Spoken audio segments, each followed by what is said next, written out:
Et bien sûr qu'il faut tout un village pour éduquer un enfant. Donc, c'est ça la philosophie derrière l'école communautaire. Puis, il y a tout un mouvement national, puis votre directeur général pourrait vous en parler aussi, au niveau d'écoles communautaires citoyennes, par exemple. Au niveau national, on commence à entendre parler de ça. Ce que je veux juste vous dire, c'est que le projet qui a commencé ici en 2005, ça commence à se parler au niveau national, là. Donc, simplement vous dire que nous, on est rendu à 73 écoles communautaires et on travaille là-dedans depuis 2005 au niveau du Nouveau-Brunswick. Mais je pense qu'on a une bonne longueur d'avance si on se compare aux autres partenaires qui sont en milieu minoritaire francophone au Canada aussi. Donc, dans ce sens-là, on en est très fiers. La mission, puis je vais m'arrêter sur quelques termes rapidement. La mission de l'école communautaire du Nouveau-Brunswick est la suivante. On veut développer dès le plus bas âge.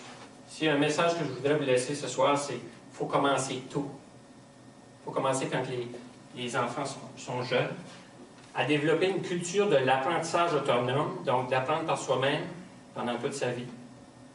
Et l'entrepreneuriat conscient. Là, je m'arrête là, parce qu'il faut expliquer le mot entrepreneuriat. Alors, souvent, il a été mal compris au fil du temps. On a souvent lié l'entrepreneuriat au monde des affaires seulement, à l'idée qu'il fallait faire des hommes et des femmes d'entreprise avec les enfants. Puis là, il y a toutes sortes de mauvaises conceptions d'entrepreneuriat qui ont circulé. Je vais vous lire ceci, qui est la petite définition. Quand on parle d'entrepreneuriat conscient, on parle de s'entreprendre ou d'entreprendre des projets qui ont du sens à nos yeux. Je vais vous lire la petite définition qu'on a de s'entreprendre, c'est se sentir compétent à entreprendre sa vie, à prendre les décisions et à poser les actions nécessaires pour réaliser la vie que l'on désire. Donc, c'est se prendre en main, se prendre en charge, le sens de l'initiative, et j'en passe. Donc, c'est dans ce sens-là qu'on veut développer cet esprit entrepreneurial-là, ou cette culture entrepreneuriale-là. Entreprendre et mener à terme des projets, petits et grands, qui ont du sens à nos yeux. On a vu 2 exemples importants de projets qui avaient du sens aux yeux des enfants. Donc, c'est dans ce sens-là qu'on veut développer une culture d'entrepreneuriat conscient. On n'a pas les problèmes qu'on a aujourd'hui dans nos sociétés, avec l'environnement et j'en passe, à cause qu'on a toujours été conscient, qu'on a eu de l'activité entrepreneuriale consciente. Donc, conscient, c'est au sens où que le jeune, l'enfant, soit conscient de l'impact de ce qu'il est en train de faire tout de suite, l'impact que ça a sur lui, l'impact que ça a sur les autres autour de lui, l'impact que ça a sur l'environnement dans lequel on vit. Donc, c'est ça qu'on veut dire par le mot conscient. Et au service de la santé globale, bien, la santé économique, c'est une partie de la santé globale. La santé globale, il y a aussi la santé physique, la santé environnementale, la santé culturelle, et j'en passe. Donc, c'est un entrepreneuriat au service de la santé globale du jeune. Ça, c'est la mission. Et la vision, que chaque enfant soit heureux de venir apprendre à l'école.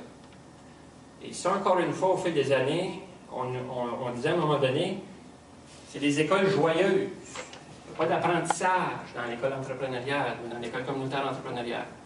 Mais tout au contraire. Donc, quand on parle d'heureux, là, on veut dire ici motivé.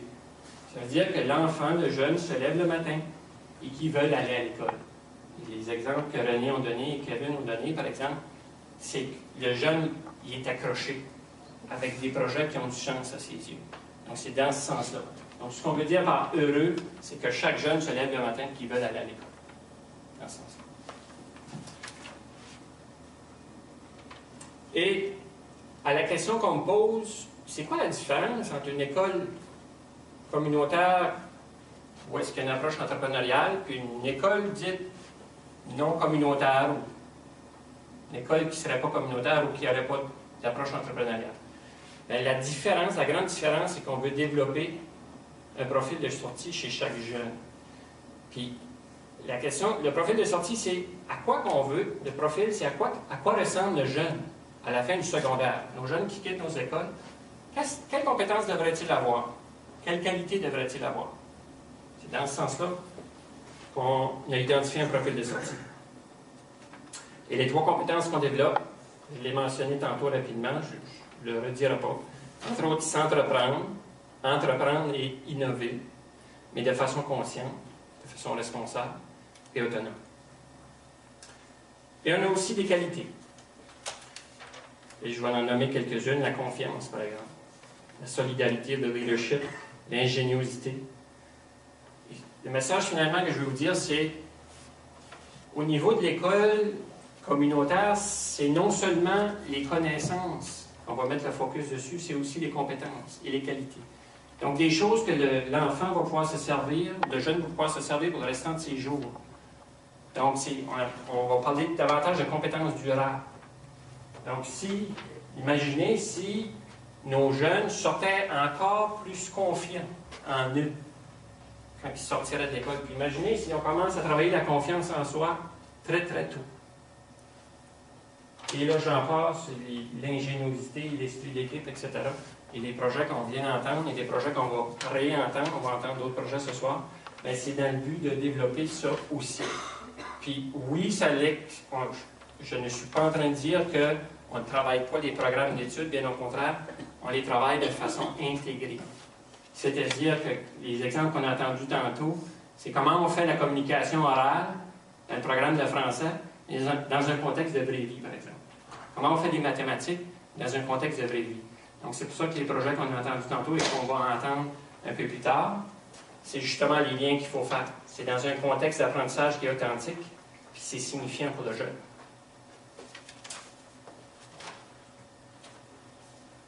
Et souvent on dit, bien comment on fait ça? Bien, une petite phrase, c'est en amenant l'enfant à jouer le plus souvent possible les 3 rôles suivants. Que le jeune initie des projets, que le jeune réalise des projets et qu'il gère des projets.